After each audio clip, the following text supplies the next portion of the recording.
are finally gonna do another review. It's been like I don't even know how long, but Was the last one like The Darkness or something? yeah, something like that. Not even, maybe. Maybe. But anyways, Major Tom here. And I'm Warbrain. We're gonna be reviewing SSX. It's just called SSX. There's no other name for it. It's kind of along the same lines as like Mortal Kombat. They just go back to The original. yeah. Which makes it hard to search for stuff because when you just type SSX and come up with like all the old crap and stuff. Yeah. It's the best snowboarding game since Amped 3. Which is the worst snowboarding game ever. Alright, so. So the game kind of has a story. So there's a bunch of group of people that are trying to conquer all the deadly descents around the world. As you saw, you go to Alaska, Antarctica, just doing ridiculous things. And basically everybody trying to be the best at snowboarding. Right? Yeah, and then there's your nemesis, of course. Trees? Yes. Well, there's actually, forget his name, but Griff. Griff. He reminds you of like Gary from Pokemon, like this annoying-ass guy. He's like your rival. Yeah, and he's always ahead of you and always leaves like his ghosts and records like behind for you to beat. Yeah. So you're always like so you're doing all these descents and always like behind him trying to catch up with him too. Yeah. And then you eventually get to him. That's But the game has 3 modes. You have the story mode, then you have explore and global. The explorer is you're just going around the mountains and you could do different types of challenges on the mountains and you could compete and leave your ghost behind and race your friends. Global, you're doing it all around the world. They set up events and they each have a time limit and you post your score. And you have to actually put money in to do the race. And then the top people get the prize at the end of the time so limit. they split up the money that people put in? So like Well, I think there's like a set prize amount or something they give to you, but you have to pay to go into the race. I think I did one of them, and you win like you win like millions of dollars like when you win these. That explains why you had just like a stockpile of money.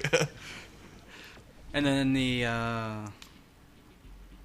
controls, I like how they have 2 controls. They basically have the old school arcade controls, which is like I prefer that one. Yeah, and then they kind of have. I compare it to like the skate games where you can use the joysticks to like jump up and do tricks with it, which I think is way like pain and hard to do. Yeah. I mean, it's fine when you're playing skate. It's slower. Yeah. You're going down a hill at like 200 kilometers per hour. Dodging rocks and trees and avalanches. Using squirrel suits. Yeah. That's another thing they had in this game was basically power-ups, I guess, and armor and headlights. Yeah, you can like customize your character. And you could go through caves, so you need to bring a light with you, or you'll be in a freezing temperature. You gotta wear a solar suit, or obviously if you're going a bunch of rocks and trees, you want some protective armor. Then my favorite is the wingsuit. You just fly around like a flying squirrel. That thing's the hardest thing to fix in the world. Well, the only downfall I'd say about the game is though there is no like online to just play against your friends. You can only like leave your ghost behind. You can't. For some reason, you can't just race against your friends for no. It's stupid. Is there any like local multiplayer? I don't think so. No. Yeah, that's dying real quick, isn't it? It is. But achievements in the game, you'll basically just get them while playing. Most of them are just like getting medals, and they'll be like doing tricky for this long, getting this kind of score, getting gold medals here, silver medals here. I mean, a lot of stuff that would take a lot of time to do over time, but you shouldn't even worry about it. You'll just get them just playing the game. The pain in the ass ones though are doing those deadly descents without using the upgrades you're supposed to use, like not using any armor or not using the wingsuit on that one map we died like 100 times. Yeah, that would be kind of annoying. Yeah. But how is it like compared to? I never played any SSX games before this one, but like how is it compared to the old ones? Is it? I'd say like it brings a lot like of the controlling back and the crazy arcadey feel, but then it adds all these new game modes and obviously updated graphics.